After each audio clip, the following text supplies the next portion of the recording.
Oh, yeah. We've got a question to kick us off from Jake. He says, I have a horrible 401k.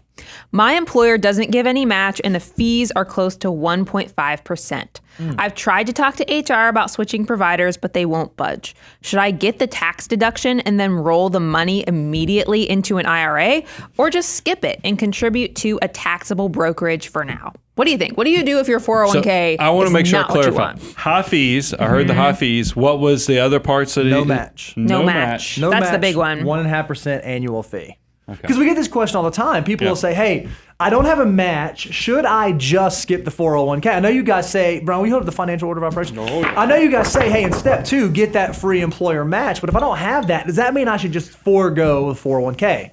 Well, not necessarily, but because we believe that 401ks are still amazing investment vehicles strictly because of the tax savings available to you, because they allow you to choose. Do I want to save taxes now by making pre-tax contributions, or do I want to save taxes in the future by being able to make Roth contributions? Well, that's a huge benefit to 401ks, not even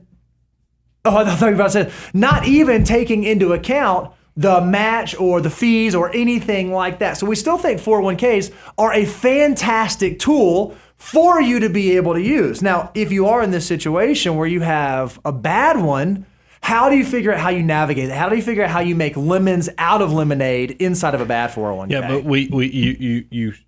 you said the magical word, kind of like Candyman, or whatever. You said foo. Okay. But you didn't give the context of if there's no employer match, this now, instead of it being a step 2 consideration, it's more of a step 6 consideration. Sure. Yep. Because what I don't want anybody listening who's got high interest credit card debt and they're paying 20-something% on their credit card, and then here we still like 401ks. We like 401ks that give you 50 cents on the dollar. That's a 50% guaranteed rate of return. I like 401ks that give you dollar for dollar matches up to 6% of your pay. That's like a 100% guaranteed rate of return. That's why you've got to get in there and get that guaranteed 50 and 100% rate of return over your 20% high interest credit card debt. If it's not good in those terms, now it's you take it into consideration on step 6, max out your retirement options. But even then, it's one of those things where you have to really dive into how bad are the fees, how bad are the investments? Because what I thought before I knew what the question was going to be, I thought he was going to say something like his employer gives him a match. Like, well, you have to love the one you're with, even though, because that 50%, that 50 cents on the dollar, that dollar for dollar, that 50 or 100% rate of return is so good.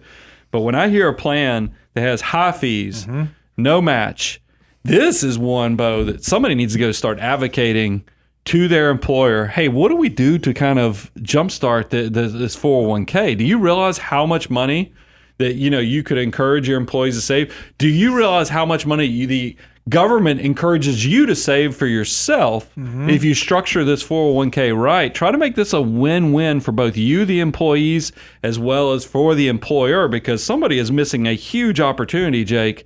And you, if you structure this right, it could really change the potential and opportunity for everybody at your workplace. Well, and it sounds like Jake has been doing that. Didn't he say the last part of his question? I've been trying to tell HR. I've been communicating with them. I'm getting nothing back. Yeah. So he's really left with the decision like what this isn't good. Now what do I do? And so I would argue, even with 1.5% fees, which is not great, if you are like a higher income individual and maybe between your federal and your state taxes, you're paying like 30% taxes, I would argue that being able to save 30% on your tax, putting $1 in and saving 30 cents will pay for many, many, many, many, many years of 1.5% fee. So it is still advantageous in that realm. I think the other thing that you can do if HR is continuing to just hit you with a roadblock, is you kind of look at it and you figure out, how do I love the one that I'm with? How do I figure out, are there any half decent good investment options? Maybe there's a maybe higher expense than I want it to be, but there's an S&P 500 or a low-cost index option. And inside of this account, I know I'm going to be very concentrated there. And then with my other investment accounts, my other options,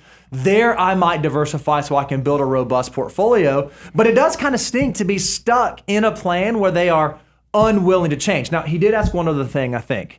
He said, hey, should I just put money in, take the deduction, and immediately roll it over to an IRA rollover?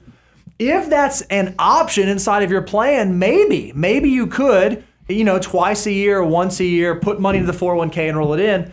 But two things to think about. That'd be an oddity. I mean, most plans don't allow in-service distributions That's right. like Your that. plan would have to make that available, and you'd have to make sure that doing so didn't prohibit any other types of planning you might do. Because if you have a 401k and you roll it into an IRA, and maybe you're like a backdoor Roth contributor, by having that new IRA, now you can't do that type of strategy. So you just want to make sure you understand the ins and outs of why that may or may not make sense, even if it was something that was available to you. Yeah, and Bo and I are kind of saying the same thing also, in the fact that we're not against, especially step 6 of the financial order of operations.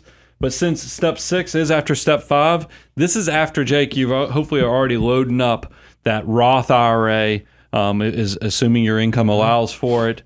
And then also, if you have a high deductible health plan, that you're also checking into that health savings account, because we want to make sure we're taking advantage of all the tax-free growth opportunities before we pay attention to the high income tax deduction opportunity, especially if you're with a bad 401k plan. Yep.